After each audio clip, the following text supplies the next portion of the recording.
কারণ জয়েন্টটা করেছেন আমাদের সাংসদ শতাব্দী রায় মহাশয়া। তাই আমরা আজকে সিপিএম আর বিজেপির বিরুদ্ধে আজকে যেভাবে এসআর নিয়ে সাধারণ মানুষকে চোখের জলে নাকের জলে করছে, আজকে বিজেপির কোনো ভাবতে আপনাদেরকে যারা বিজেপির আজকে ভোট চাইতে বেরোচ্ছে, আপনারা বলুন, প্রশ্ন করুন, আমাদের ভোটে প্রধানমন্ত্রী হয়েছে, আমাদের ভোট নিয়ে আপনারা সাংসদ হয়েছেন, আজকে আমাদের ভোট বলছেন অবৈধ, আমাদের ডিলিট করে দেওয়া হয়েছে। আপনাদের ভাবার কিছু নেই।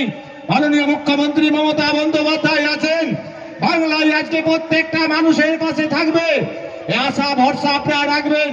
কারণ যেটা বিজেপি নির্বাচন কমিশনকে দিয়ে করেছিলেন, যাতে বিহারে যেভাবে ভোট করেছিল, যাতে এই লিস্টটা যাতে মানুষ জানতে না পারে। আমি ব্লাড টেস্ট করেছি, আমার রিপোর্ট আমার চাই। সেই ব্লাড টেস্টের রিপোর্ট কিন্তু বিজেপি আর নির্বাচন কমিশনার দিতে চায়নি। তাই মাননীয় মুখ্যমন্ত্রী মমতা বন্দ্যোপাধ্যায় সুপ্রিম কোর্টে দাঁড়িয়ে তার রিপোর্ট সাধারণ মানুষকে তুলে ধরেছে এবং 60 লক্ষ মানুষকে বিচারাধীন করার জন্য আজকে সে তারা জানতো না, ঠিক ভোটের কদিন আগে এই লিস্ট বার করে চাইতো বাংলায় আমরা বিজেপি জিতে গেছি, সে গুড়ে বালি বাংলার মানুষ কিন্তু জানতে পেরে গেছে। তাই আপনাদের ভয়ের কিছু নেই, আমরা আছি, লড়াই করতে পারি।